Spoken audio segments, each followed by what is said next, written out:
स्वागत है आपका अपना देश न्यूज़ चैनल में। Good morning. वैसे आज की मुख्य खबरें। दिल्ली एनसीआर के लिए कॉमन पास चालू होगा। लॉकडाउन के बीच यूपी और हरियाणा बॉर्डर सील होने से परेशान लोगों को जल्द राहत मिल सकती है। सुप्रीम कोर्ट ने कहा है कि दिल्ली, हरियाणा और यूपी सरकारें मीटिंग करें। तीनों राज्यों के लोगों को आने जाने को लेकर एक हफ्ते में कॉमन पास और पोर्टल बनाएं। अदालत ने सुझाव दिया है कि पूरे दिल्ली एनसीआर के लिए एक ही पास होना चाहिए, जिसकी हरियाणा, यूपी और दिल्ली तीनों राज्यों में मान्यता होगी। सुप्रीम कोर्ट ने ये याचिका दायर की गई थी कि यूपी और हरियाणा प्रशासन ने जो बॉर्डर सील करने का आदेश दिया है उसे असंवैधानिक करार दिया जाए। बॉर्डर सील करने का एक तरफा आदेश बिना किसी आधार के है और गृह मंत्रालय को नोटिफिकेशन का उल्लंघन है। सुप्रीम कोर्ट में केंद्र सरकार की ओर से सॉलिसिटर जनरल तुषार मेहता ने कहा है कि एनसीआर में लोगों को आवाजाही के बारे में संबंधित राज्य सरकारें फैसला लेती हैं। इसमें केंद्र सरकार का रोल ही नहीं है। गुरुवार को सुनवाई में हरियाणा के वकील ने बताया कि राज्य सरकार ने बॉर्डर पर प्रतिबंध हटा लिया है। वैसे अगली खबर। दिल्ली सरकार ने दिल्ली हाई कोर्ट को बताया कि मेडिकल इमरजेंसी में किसी को दिल्ली में एंट्री पर कोई रोक नहीं है। ऐसे लोगों को ई पास के लिए आवेदन करना होगा। इसके बाद वे राजधानी में प्रवेश कर सकेंगे। कोर्ट ने सरकार को निर्देश दिया था कि 1 जून के अपने आदेश को अलग अलग विभागों को वेबसाइटों पर अपलोड करें ताकि लोग आसानी से उसे देख सकें। एक याचिका में कहा गया था कि दिल्ली की सीमाओं को तुरंत खोला जाए ताकि अन्य राज्यों के लोग दिल्ली इलाज के लिए आ जा सके। दोस्तों, पैसे अगली खबर।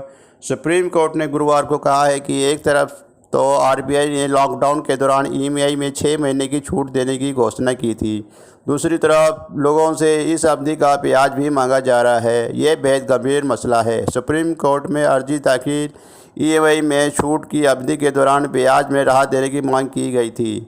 आरबीआई ने सुप्रीम कोर्ट को बताया कि 6 महीने के लिए ईएमआई में छूट की अवधि का ब्याज नहीं दिया गया है तो बैंक का 2 लाख करोड़ का नुकसान हो जाएगा। कोर्ट ने वित्त मंत्रालय से जवाब दाखिल करने को कहा है। इससे अगली खबर। केंद्र सरकार ने हाल में नोटिफिकेशन जारी कर कंपनियों से कहा था कि वे लॉकडाउन के दौरान कर्मचारियों को पूरा वेतन दें। इस पर सुप्रीम कोर्ट ने कहा कि किसी कंपनी के खिलाफ कोई कार्रवाई नहीं होगी। कोर्ट में केंद्र सरकार के नोटिफिकेशन को कुछ प्राइवेट कंपनियों ने चुनौती दी है। सुप्रीम कोर्ट इस मामले में 12 जून को फैसला देगी। कोर्ट में केंद्र ने 29 मार्च के नोटिफिकेशन को सही बताया और कहा कि पूरी सैलरी नहीं देने वाली कंपनियों को कोर्ट के सामने अपनी बैलेंस शीट पेश करने को निर्देश दिया जाना चाहिए। पैसे अगली खबर। सरकार ने धार्मिक स्थलों, शॉपिंग मॉल्स में कोरोना से बचाव के लिए एडवाइजरी जारी की है। भीड़ भाड़ से बचना होगा। हर शख्स को मास्क जरूरी पहनना होगा। मंदिर में प्रसाद नहीं बांटा जाएगा। इन जगहों पर आने जाने वालों को आरोग्य सेतु ऐप रखना जरूरी होगा। अनलॉक इंडिया के 8 जून से धर्मस्थल, होटल, मॉल खुलने जा रहे हैं। धार्मिक स्थलों, मॉल्स पर 65 साल से ज़्यादा के लोग और 10 साल से कम के बच्चे, प्रेग्नेंट महिला और किसी बीमारी के शिकार लोगों को ना जाने की सलाह दी गई है। यहां आने वाले हर शख्स को साबुन या सैनिटाइजर के हाथ साफ करने होंगे। एक दूसरे से 6 फीट की दूरी पर रहना होगा। सार्वजनिक रूप से थूकने की मनाही होगी। धार्मिक स्थल के प्रबंधन को प्रवेश द्वारा ही नियमित अत्यंत सैनिटाइजर करना होगा। यहां आने वालों को अपने जूते चप्पल अपनी गाड़ी में खोलने होंगे। वैसे दोस्तों, अगली खबर। आज रात चंद्र ग्रहण लगने जा रहा है। ये भारत में दिखाई देगा और इसे नंगी आँखों से देखा जा सकता है। चंद्र ग्रहण रात 11:16 से शुरू होगा और 3 घंटे 18 मिनट तक रहेगा। बताया गया है कि चंद्र ग्रहण में सूतक का कोई विचार नहीं होगा। पूजा पाठ किया जा सकता है। दोस्तों, पैसे अगली खबर। अमेरिका में प्रदर्शनों ने दौरान वाशिंगटन डीसी स्थित भारतीय एम्बेसी के बाहर महात्मा गांधी की प्रतिमा को बदरंग कर दिया गया। मामले की जांच जारी है। भारत में अमेरिकी राजदूत केन जस्टर ने ट्वीट कर भारत से माफ़ी मांगी है। दोस्तों, पैसे अगली खबर।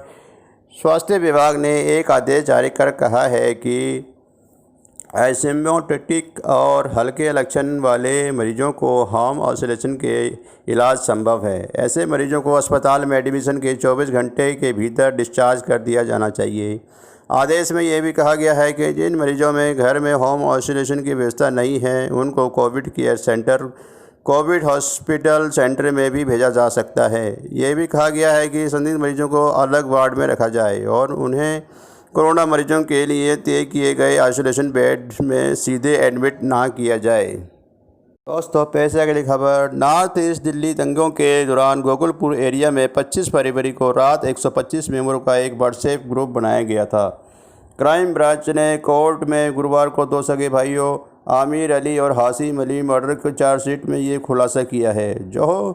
जौहरीपुर नाले में 27 फरवरी को मिली 4 लाशों की तफ्तीश के दौरान ग्रुप से जुड़े 2 एक्टिव मेंबरों को अरेस्ट किया गया है। तफ्तीश के दौरान इनके मोबाइल की किया गया तो एक व्हाट्सएप ग्रुप सामने आया। इस ग्रुप में कुछ लोग सिर्फ मैसेज इधर उधर करने का काम करते रहे हैं, जबकि बाकी मेंबर दंगों में सक्रिय थे। दोस्तों, पेश है अगली खबर। दिल्ली का सबसे बड़ा बाजार सदर बाजार जल्द ही खुल सकता है। गुरुवार को chamber of trade and industries CTI के प्रतिनिधिमंडल ने सेंट्रल डिस्ट्रिक्ट DM निधि श्रीवास्तव से मुलाकात कर बाजार को शुरू करने के लिए अपना पक्ष रखा। CTI के संयोजक ब्रजेश गोयल ने बताया कि DM ने आश्वासन दिया है कि वे पिछले कुछ दिनों से स्थायी अधिकारियों से रिपोर्ट ले रहे हैं। पुलिस से भी रिपोर्ट मांगी गई है। बाज़ार खोलने के बारे में जल्द फैसला लिया जा सकता है। सदर बाज़ार में 3 कंटेनमेंट जोन बनाए गए थे। सदर बाज़ार के रिहायशी इलाकों में कोरोना के मामले सामने आने के बाद यहां पर कुछ कंटेनमेंट जोन बना दिए गए थे। गोयल का कहना है कि सदर बाज़ार में 75% कमर्शियल मार्केट है और 25% रिहायशी इलाके हैं। कोरोना के केस रिहायशी इलाके में आए थे और मार्केट में कोरोना का कोई मामला नहीं है। उनका कहना है कि आप सदर बाज़ार को खोल देना चाहिए। ऐसे अगली खबर। स्वास्थ्य मंत्री ने कहा है कि अगर किसी को हल्की खांसी और बुखार है तो उसे अस्पताल में भर्ती होने की ज़रूरत नहीं है, लेकिन अगर किसी को सांस लेने में दिक्कत हो रही है और सांस लेने ही गति ज़्यादा है तो उन्हें तुरंत अस्पताल में भर्ती करने की ज़रूरत है। एसिम्प्टोमेटिक परीक्षण में लक्षण नहीं दिखता। माइल्ड सिस्टम वाले में बुखार और खांसी जैसे लक्षण होते हैं।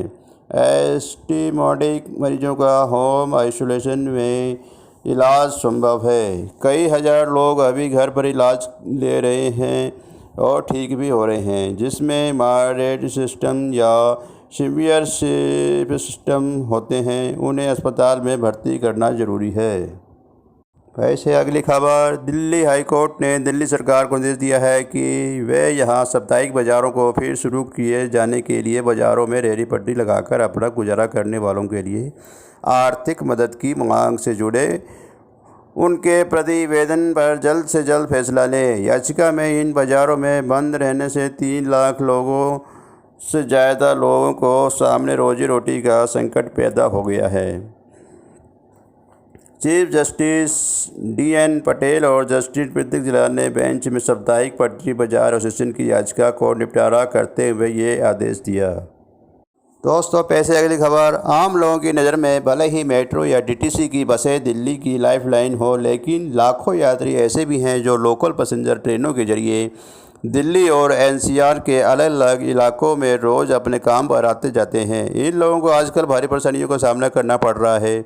लॉकडाउन में ढील देकर सरकार ने दफ्तर और मार्केट तो खोल दी है, लेकिन कामकाज के सिलसिले में दिल्ली NCR के शहरों के बीच आने जाने के लिए अभी कोई भी साधन नहीं मिल रहा है। रेलवे 1 तारीख से 200 अन्य ट्रेनें शुरू होने जा रही हैं, लेकिन लोकल ट्रेन से यात्रा करने वालों के लिए रेल प्रशासन ने अभी तक कोई कदम नहीं उठाया है। एक तरफ से पैसेंजर ट्रेनों का परिचालन दोबारा शुरू होने का इंतजार कर रहे हैं ताकि अपने काम पर आ जा सके, वहीं मंथली पास बनवाकर यात्रा करने वाले लाखों दैनिक यात्रियों को एक ही बड़ी चिंता सता रही है कि उनकी चिंता यह है कि जिन लोगों ने एडवांस पैसे देकर 1 महीने, 3 महीने, 6 महीने और 1 साल वाला पास बनवा रखा है, उनका क्या होगा। दिल्ली पैसेंजर अब रेलवे प्रशासन से ये भी पूछ रही है कि उनके पास की वैलिडिटी का क्या होगा। क्या इतने समय ट्रेनें बंद रहेंगी? उसी दौरान पैसे की रिफंड किया जाएगा या नहीं। अगर किसी को पास की वैलिडिटी बढ़वानी है तो क्या फिर पहले से जमा रकम के ज़रिए ही वे बिना कोई खर्च किए अपने पास की वैलिडिटी बढ़वा सकेगा? ऐसे कई सवाल के जवाब रेलवे प्रशासन को देने हैं। रेलवे के अधिकारियों का कहना है कि इस बारे में अभी कोई फैसला नहीं किया गया है। जब भी पैसेंजर ट्रेनों को फिर से शुरू करने का निर्णय लिया जाएगा तब इस पर भी विचार किया जाएगा। दोस्तों, पैसे अगली न्यूज़। कहीं आप ब्रांडेड कंपनी की थैली में डिटर्जेंट पाउडर मिला दूध तो नहीं पी रहे? ऐसा इसलिए क्योंकि शास्त्री नगर की कई दुकानों पर ब्रांडेड पैकेट में मिलावटी दूध की जिस खबर की एनबीटी 20 अप्रैल को प्रमुखता से प्रकाशित किया था, उस दूध की रिपोर्ट ने सभी को चौंका दिया। जांच रिपोर्ट से पता चला कि दूध में डिटर्जेंट और केमिकल मिला था जो किडनी, लीवर और शरीर के बाकी अंगों को घातक है। उस समय लॉकडाउन के दौरान शास्त्री नगर में नकली दूध की सप्लाई का मामला सामने आया था। ब्रांडेड कंपनी के दूध पाउच पर बैच नंबर, एक्सपायरी डेट जैसी अनिवार्य सूचना नहीं थी। एनबीटी ने खबर छपने से बाद पुलिस व स्थानीय प्रशासन हरकत में आया। मिलावटी दूध के सैंपल लेकर जांच के लिए भेजे गए। उनकी रिपोर्ट अब आई। दूध कंपनी के गुजरात मुख्यालय में मुर्तल प्लांट और जिला डिस्ट्रीब्यूटर को नोटिस जारी किया है। 30 दिन के अंदर जवाब मांगा गया। दरअसल मिलावटी दूध का खुलासा उस समय हुआ जब शास्त्री नगर निवासी विनोद कुमार पवार रोज़ की तरह शॉप से 2.5 किलो दूध लेकर आए। उसमें से 1 किलो के 2 पैकेट थे और एक आधा किलो का था। घर पर दूध देखकर पत्नी ने बताया कि दूध का स्वाद अजीब है, पीला था, पानी तैर रहा था। तुरंत दुकानदार के यहाँ पहुँचे। वहाँ देखा कि पहले से ही कई लोग दूध की शिकायत लेकर पहुँचे थे। पता चला कि मुर्सल प्लांट में दूध आया है जो कि ख़राब है। ये दूध शास्त्री नगर में अधिकतर घरों में जा चुका था। विनोद कुमार ने 8:55 पर सुबह पीसीआर को कॉल कर दी। वहां पुलिसकर्मी पहुंचे। दुकानदार और शिकायतकर्ताओं को लेकर थाने पहुंचे। थाने में पुलिसकर्मियों ने फूड एंड सप्लाई जांच विभाग को कॉल की। लॉकडाउन की वजह से हर विभाग एक दूसरे पर पल्ला झाड़ता रहा।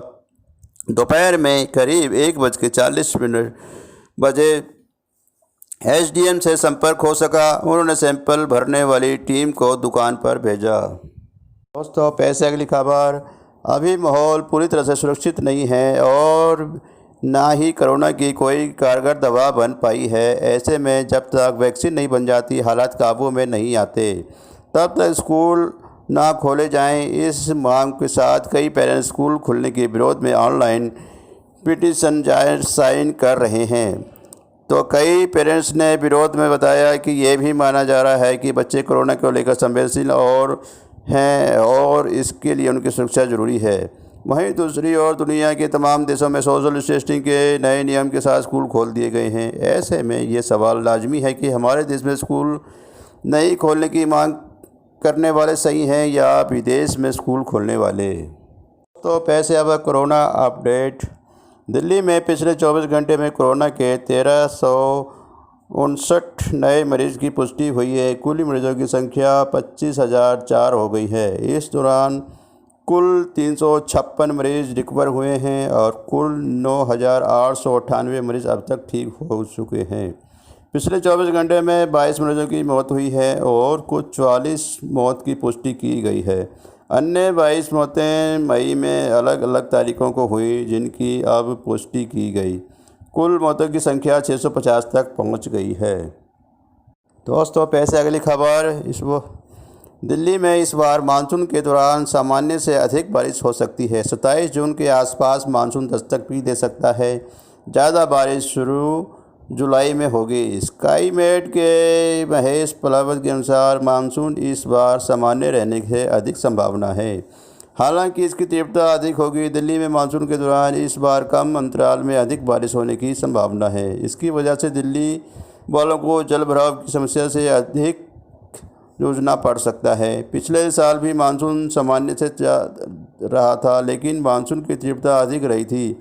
इसकी वजह से 2-3 दिन पर दिल्ली वालों को जलभराव का सामना करना पड़ा। इसी तरह का मानसून इस बार भी आ सकता है। दोस्तों, पैसे अगली खबर। प्रधानमंत्री नरेंद्र मोदी ने ऑस्ट्रेलिया के प्रधानमंत्री के साथ वर्चुअल शिखर वार्ता की। ये पहला मौका था जब दुनिया के 2 राष्ट्राध्यक्ष वीडियो कॉन्फ्रेंसिंग के जरिए द्विपक्षीय वार्ता पर बात कर रहे थे। पीएम मोदी और ऑस्ट्रेलिया के पीएम स्कॉट मॉरिसन के बीच कई अहम समझौते पर चर्चा हुई। पहले वर्चुअल शिखर सम्मेलन की खासियत ये रही कि इनके लिए 40 मिनट का तय किया गया था, लेकिन दोनों देशों के बीच तमाम मसलों पर भी बातचीत हुई और ये सब तय समय के अनुसार लगभग 2 गुना 70 मिनट तक चली। दोनों राज्यों के बीच समोसे को भी जिक्र छिड़ा। ऑस्ट्रेलियाई पीएम स्कॉट मॉरिसन ने मोदी के जानकारी के लिए उन्होंने समोसे और आम की चटनी के लुत्फ़ उठाया। उन्होंने वादा किया कि अगली बार फिर मिलेंगे, इससे पहले अपनी रसोई में गुजराती खिचड़ी पकाएंगे। दोस्तों, पेश है अगली खबर। केंद्रीय गृह मंत्रालय ने सख्त कार्रवाई करते हुए तबलीगी जमात के 2550 सदस्यों को ब्लैक लिस्ट में डाल दिया है। ये लोग 40 देशों से हैं जो राष्ट्रव्यापी लॉकडाउन के दौरान भारत में ठहरे हुए थे। इन पर वीज़ा नियमों का उल्लंघन कर धार्मिक गतिविधियों में शामिल होने का आरोप है। अधिकारियों ने बताया कि इन लोगों ने 10 साल तक भारत में प्रवेश करने की अनुमति नहीं होगी। शायद ये पहला मौका है जब सरकार ने एक झटके में इतनी अधिक संख्या में लोगों को काली सूची में डाला है। राज्य सरकारों ने मस्जिदों और मदरसों में विदेशियों के अवैध रूप से ठहरने होने का ब्यौरा दिया था, जिसके बाद गृह मंत्रालय ने ये कार्रवाई की है। तो पेश है अब कोरोना अपडेट। देश में अब तक 2,18,437 मामले आ चुके हैं, जिसमें 6,104 की मौतें हो चुकी हैं और नए मरीज़ पिछले 24 घंटे में जो आए हैं वो 9,633 हैं और 1,46,28 ठीक हो चुके हैं। दिल्ली में अब तक 25,004 मामले आए हैं और 650 की मौत हो चुकी है और पिछले 24 घंटे में 1,359 नए मामले आए हैं, जिसमें 9,898 ठीक हो चुके हैं। पूरी दुनिया में 66.8 लाख कुल मामले अब तक आए हैं, जिसमें 3.88 लाख लोगों की मौत हो चुकी है और 31.93 लाख ठीक होकर घर जा चुके हैं, जिसमें 1.21 लाख 24 घंटे में नई मरीज आए हैं।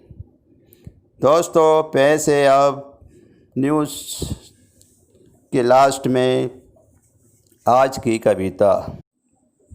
मन कहीं नहीं भटका है, ऊपर एक बादल अटका है, जो तुझको छू कर आया है, मेरे मन के आंगन में बरसा है। चांद कहीं नहीं भटका है, दिल के आसमां में लटका है, मेरे मन को छू कर आया है, मेरे तन में आंगन में चमका है। जय हिंद, जय भारत।